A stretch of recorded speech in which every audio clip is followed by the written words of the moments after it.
Assalomu alaykum hurmatli talabalar. Demak, bugungi mavzuyimiz o'sha birinchi bob bo'yicha qayta tiklanuvchi shikastlanishlar. Ya'ni distrofiyalar. Avvalgi nom bilan aytganda distrofiyalar tushunchalari bor edi. Hujayraning shishi, swelling, gidropik distrofiya. Men ingliz tilida terminlarni keltirishimga sabab shu dars davomida sizlar ularning inglizcha nomini bilib boshlashingiz kerak. Chunki biz kelishdik malaka oshirishga chet davlatlarga borgan paytlarda ularning terminlarini sizlar tushuna olishlaringiz kerak va ilmiy terminlar ular Robbins Katran kitob bo'yicha gaplashadi. Asosini, o'sha kasallikning asosini shu bo'yicha gaplashadi. Shuning uchun sizlar ham ilmiy terminni ham ingliz tilida o'sha terminlarni bilib olishlaringiz kerak vaqti bilan. Bunga ko'p narsa ketmaydi. 100 ta yoki 200 ta so'z sizlarga yetadi. Aynan kasallik bo'yicha terminlarni ayta olishga. Va qanday bo'ladi gidropik distrofiya yoki swelling, hujayraning shishi? Adenozin trifosfatlar tanqisligi bo'ladi. Natijasida energiya yetmagandan keyin nasoslar ishlamaydi. Xuddi tok qolmaganda nasos ishlamaganda ishlamaydi. Natriy kaliy nasosi ishdan chiqadi. Birinchi sezgir nasoslar va natijasida natriy va suv hujayra ichiga kiradi. Va shu bilan sitoplazmada kichik yorug'lik vakollari, donadorlik, granulyar degeneratsiya yoki granular degeneration, bulutli shish, cloudy swelling, ya'ni gidropik vakuolar distrofiya kuzatiladi shu bilan. Eslab qo'yinglar, granulyar degeneratsiya yoki bulutli shish bo'lishi. Va har doimgidek sizlar yomon ko'rgan va men tushuntirishim uchun oson bo'lgan rasm. Mikroskopik fotodan qo'rqmaymiz hech qanday. Vaqt davomida buni o'zgartirib boramiz. Hozir shunday ko'rganda bu sizlar uchun yangi tasvir, chunki bu organ bo'yicha hali sizlarga mikroskopik rasm qo'yganim yo'q. 10 tacha organ bo'yicha ko'proqman qo'yib boraman va shu natijada sizlar o'sha 10 ta organni bemalol rasmni qo'yganimdan bu falon organ deya olasizlar, xudo xolasa. Agar izchillikda o'rganib borsanglar mana bu buyrak to'qimasi. Kanalchalar sistemasi. Mana bu normal kanalchalar. Ko'ryapsizlar? Qora bilan qilingan normal kanalchalar. Mana bu gidropik distrofiyaga uchragan kanalchalar bular. Suratga e'tibor beramiz. Va o'sha yerda aytgan granulyar degeneratsiya, ya'ni donador. Sitoplazmada donadorni ko'ryapsizlarmi? Mayda donachalik narsa bo'ladi va bulutli shish, xuddi bulutga o'xshaydi mana shu ko'rgan bo'lsangiz. Mana bu normal, mana bu gidropik shishga o'xshagan kanalcha ko'ryapsizlarmi? Bulutga o'xshaydi. Ana shu narsa gidropik distrofiyani mikroskopik belgisi. Donador granulyatsiya bo'lishi va bulutli shish bo'lishi sitoplazmaning ichida va yadro chetga surilishi o'z-o'zidan ma'lum. Rasmni xotirlab qolishga harakat qilinglar va bunaqa rasm yana chiqadi. Yana o'sha holat bu glomerulyar apparat. Glomerulyar. Ko'ryapsizlarmi? Bulutni va donador degeneratsiya bo'lishi. Buyrak to'qimasi yana berilyapti sizlarga.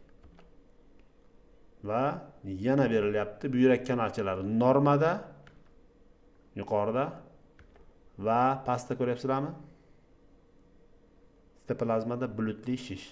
Demak, gidropik degeneratsiyasining mikroskopik belgisi bulutli shish va granular degeneration bo'lishidir. Buyrak to'qimasini o'rganib olyapsizlar menimcha. Sabablari nima bo'lishi mumkin? O'sha gidropik shishni sabablari nima bo'ladi? Gipoksiya, shok bo'lganda, kasal ko'p qon yo'qotganda, arterial bosim haddan tashqari tushib ketgan paytida kasalga suyuqliklar boshqa quyiladi-da, reanimatolog faqat uni siydik kelishiga qaraydi bemorga. Siydik keldimi yo'qmi deydi. Chunki u biladi, bunday holatda buyrak ishlamay qoladi. Birinchi navbatda ishdan chiqib qoladigan narsa buyrak. Buni sizlar yana ham yaqinroq, yorqinroq tushuntiraman dars davomida. Mana shunday holatda kuzatilishi mumkin buyrakda shu holat. Og'ir metal yoki dori toksinlar bilan aminoglikazlar, antibiotiklar, nefrotoksik antibiotiklar, antibiotik olish davomida 14 kundan keyin siydik kamayib, buyrak ishlamay qoladigan holat bo'ladi. Yoki o'zimizda kuzatilgan yuvish kerak bo'lgan dorilarni venaga qo'yib yuborgan. Jarohatni yuvish uchun kerak bo'lgan dekasan degan dori o'shani venaga qo'yib yuborgan holat bo'lgan, qon tomir. Ana shunday paytda ham buyrakda mana shunaqa shish paydo bo'ladi. Virusli infeksiyalar buyrak yetishmovchilik chaqiradi. Ular ham Klinik misollar bittasi gidropik distrofiyani yaqqol misoli o'tkir tubulyar nekroz. Ya'ni reversible degan qaytar jarayoni. Biza qayta tiklanuvchi shikastlanishlarni gapiryapmiz. Ya'ni nekrozgacha bo'lgan davr. Xo'sh, nekrozgacha bo'lgan davr bo'lsa, nimaga endi o'tkir tubulyar nekroz ishlatilyapti? Nekroz biza qaytmas jarayonda o'rgangan bizaki, to'g'rimi? Demak, biza Robbins-Katran nazari bilan qarashimiz kerak mavzuga. Nekroz aynan o'sha hujayra uchun qaytmas jarayon. Ya'ni o'sha o'ldimi o'sha hujayra, aynan o'sha hujayrani o'zi endi qaytib tiklanmaydi, bo'ldi, chiqib ketadi u. Lekin organ darajasida bu nekroz qaytar jarayoni. Ya'ni o'sha yo'qolgan hujayrani organ boshqa bir narsadan hosil qila oladi. Ya'ni ildiz hujayrasidan yana bo'linish natijasida o'sha hujayra yangi hujayra paydo bo'ladi. Demak, nekroz aynan o'sha hujayra uchun qaytmas jarayon, lekin umumiy organ hisobidan olganda nekrozga uchragan qismini organ qayta tiklay oladi. Boshqa hujayralar hisobidan. Mana shu narsaga e'tiborli bo'linglar va shuning uchun ham nomi o'tkir tubulyar nekroz misol keltirilyapti. Mana bu yerda nimani ko'ryapsizlar? Buyrak to'qimasi. Men o'zimning shaxsiy xulosam borki, tibbiyotda har qanday yo'nalishda dars berayotgan o'qituvchi avvalo patologiyani to'liq bilish kerak. Misol uchun fiziologiyadan dars beradigan o'qituvchi patologiyani fiziologiyadan ham ko'ra yaxshi bilish kerak. Va anatomiyani, histologiyani dars beradigan o'qituvchi patologiyani o'sha o'zini dars beradigan fanidan ham ko'ra kuchliroq bilish kerak. Nima uchun bilasizlarmi? Agar patologiyani bilganda sizlarga mana shu buyrakning tasvirini, o'sha ключевой joylarni, ahamiyatli joylarni aytgan bo'laydi. Lekin sizlarga bu narsa aytilmagan. Bu sog'lom buyrak berilgan. Sog'lom buyrakda kortikal qism qizg'ish to'q bo'lib turibdi va juxtacortical junction deydi. Ana shu joyda mana chegarasi aniq bo'lib turibdi. Ko'ryapsizlarmi? Agar patologiyani o'tgan o'qituvchi bo'lsa, xuddi shunday tushuntiradi sizlarga. Eslab qolinglar, mana bu narsa o'tkir qizg'ish, mana bu chegara aniq chegaralangan bo'lib turibdi. Chunki patologik holatlarda bu o'zgaradi deb urg'u berib ketadi shu joyga. Men sizlarga urg'u berib ketaman normal buyrakka. Va o'tamiz gidropik distrofiyaga. Endi farqni sezyapsizlarmi ikkalasini? O'tkir tubulyar nekroz, ya'ni qaytar shikastlanish haqida gapiryapmiz. Makroskopik ko'rganda po'stoq va mag'iz qismlarining chegarasi yo'qolgan. Mana bu yerda chotki aniq edi, mana bu yerda yo'qoldi. Po'stoq qismi oqarganligi ko'rinib turibdi. O'tkir qizg'ish rangda turibdi. Bu yerda oqardi. Ana shu ikkita belgi o'tkir tubulyar nekrozning belgisi. Bu qaytar jarayon. Buni men sizlarga nima uchun aytyapman? Ko'p bo'ladi. Bu har qanaqa tibbiyot, har qanaqa sohasida ishlasanglar ham, sizlar ginekolog bo'lasizlarmi, xirurg bo'lasizlarmi, terapevt bo'lasizlarmi, gematolog bo'lasizlarmi, qanaqa sohada ishlasang, hattoki nevropatolog bo'lsanglar ham dorini o'tol qilib qolishdan yoki qo'shimcha buyrak kasalligi va boshqa yo'nalish sabab tufayli kasallar holatlarda bo'ladi, buyrak yetishmovchidan vafot etib qoladi kasallar. O'shanday paytda o'limning sababini aniqlash kerak bo'ladi. Ya'ni shifokor ayb bilan bo'ldim yo'qmi degan paytda ochib ko'riladi. Ya'ni o'sha skriptda sizlar ham qatnashasizlar. Vaqti kelib shunday bo'ladi baribir. Chet elda davolovchilar albatta qatnashadi. O'sha paytda buyrakni ochib ko'rgan paytda sizlar makroskopist ko'rgandan birdan fahmlashlaringiz kerak o'tkir tubulyar nekroz bo'lganligini. Mikroskopda kelmasdan o'sha patolog anatom yorib ko'rib buyrakni ajratgan paytda tashqi ko'rinishdan birdan bilishlaringiz kerak o'tkir tubulyar nekroz bo'lganini bilishlaringiz kerak.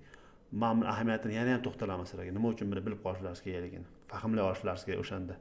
Chunki ertaga xulosaga buyrak yetishmovchi belgilar yo'q ekan degan paytda yo'q, o'tkir tubulyar nekrozi belgisi turganda makroskopiyada deya olishlaringiz kerak. O'sha bilim sizlarda bo'lish kerak. Va mana po'stoq qismi oqarganligi chiqdi. O'tkir tubulyar nekrozning klinik ahamiyati nimada? Klinik jihatdan o'tkir tubulyar nekroz qaytar jarayon dedim. O'sha shok holatda yoki doridan zaharlangan holatda agar oliga uriya bo'lsa, siydik chiqish kamaysa, demak tubulyar nekroz ketyapti bilinglar kasalda. Buni va qaytarsa bo'ladi. To'g'ri yondirsanglar, qaytarib olsanglar bo'ladi. Ya'ni 1-2 hafta davom etadi bu narsa. Ya'ni 400 ml dan kamayib qoladi sutkalik deymiz. O'tkir tubulyar nekroz ketayotganda klinik belgisi. Hali kasallar o'lmadi hali. Va undan keyin 2-3 haftadan keyin kasal ko'p siya boshlaydi.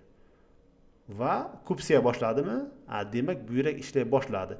Ya'ni kortikal nekroz yo'q. Kortikal nekrozni ham men o'taman. Tubulyar nekrozdan keyin kortikal nekrozga o'tadi. Kortikal nekroz qaytmas jarayon.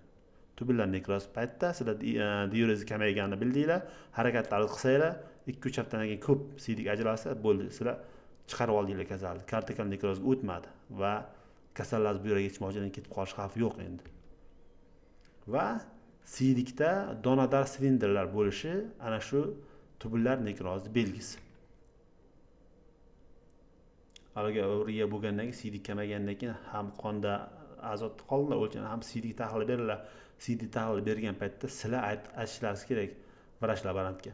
Donadar silindrlar bor ekanmi, yo'qmi, menga shuni ko'rib bergin deb. Agar uni ko'ra olmasa, kerak bo'lsa o'zlari borib ko'rishlari kerak. Shu narsa bo'lsa, demak tubulyar nekroz ketayotganini ko'rsatadi bemorda. Yaqinlashtirilgan, shuni ko'ryapsizlarmi? Siydikdagi narsa, siydik epitellar ko'chib tushgan, o'lib tushgan epitellar ya'ni. Va unga ertasilar yopishgan, lipidlar yopishgan.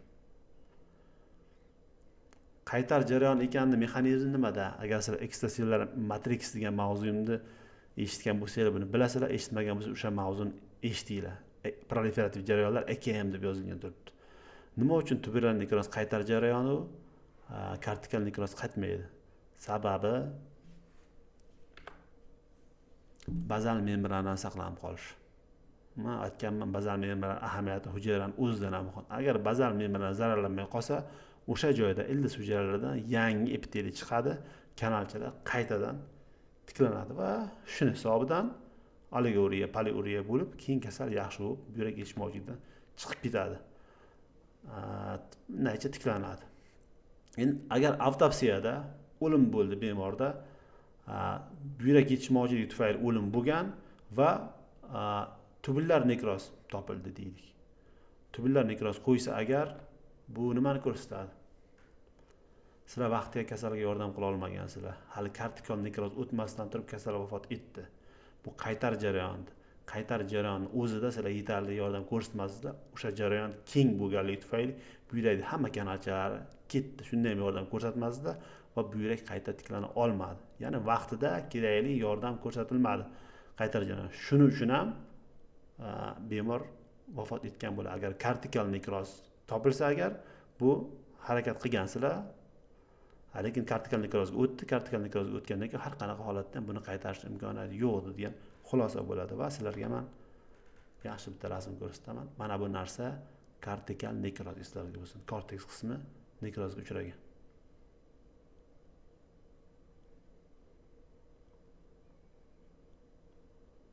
Ko'ryapsizlar? Agar skrit paytda shuni ko'rib qolsanglar o'sha kasalda bo'ldi, demak kortikal nekroz bor ekan, buyrak yetishmovchilik ketgan ekan kasal degan xulosa ichlaringizda bo'lish kerak. Patolog ertaga nima degan taqdirda ham sizlar men buyrakni ko'rgandim, unda kortikal nekroz turuvdi deb ayta olishlaringiz kerak o'sha paytda.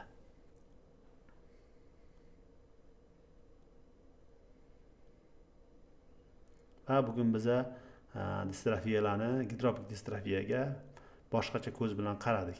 Ya'ni balkim sizlar tushundim degansizlar, balkim shu mavzudan 5 olgansizlar, lekin mana bu ma'ruzadan keyin agar xolisona baho bersanglar, o'ylaymanki bilasizlar o'zlaringiz qanchalik o'sha paytda tushungan bo'lgansizlar. Va bizning keyingi mavzumiz bo'ladi jigar gidropik distrofiyasi. 13 minut ekan, 6 minut gapiramiz mayli. Jigarda ham xuddi shunday holat kuzatiladi. Buyrakda ham shunday holat kuzatilishi mumkin. Keyingi navbat jigarga keladi. Sabablari nima bo'ladi? Gipoksiya, yurak yetishmovchilik, uzoq anemiya bo'lgan bo'lsa, virusli gepatitlardan keyin, A, B, C turlaridan keyin yoki toksik shikastlanishdan keyin spirtli ichimliklar ichib yurgan bo'lsa, gidropik distrofiyaga uchraydi jigar. Bu qaytar jarayon. Klinik ahamiyat nimada? Bemorda AST 5-10 barobar oshishi mumkin, lekin bilirubin past bo'ladi. Chunki hali jigarning funksiyasi orqaga qarab ketgan yo'q, eplab turibdi jigar. Va qaytarishish. Keyinchalik davom etaversa, o'sha paytda kerakli chora ko'rilmasa, nekrozga o'tadi va jigar yetishmovchilik rivojlanadi. Mana bu narsani men qo'ydim sizlarga. Normal jigar, ya'ni holatlaringizdan kelib chiqqan holda normani bilmaysizlar degan xulosa bilan, balkim men xato o'ylayotgandirman. Normani bilmaysizlar degan xulosa bilan men slaydlarning hammasini norma bilan birga berib boraman. va mikroskopik ko'ryapsizlarmi? Va normal jigar yuqorida, pastda ko'rgan bo'lsa, o'sha bulutli shishni ko'rib turibsizlar. Jigarning gidropik distrofiyasi ana shu narsa. Va bu qaytar jarayon.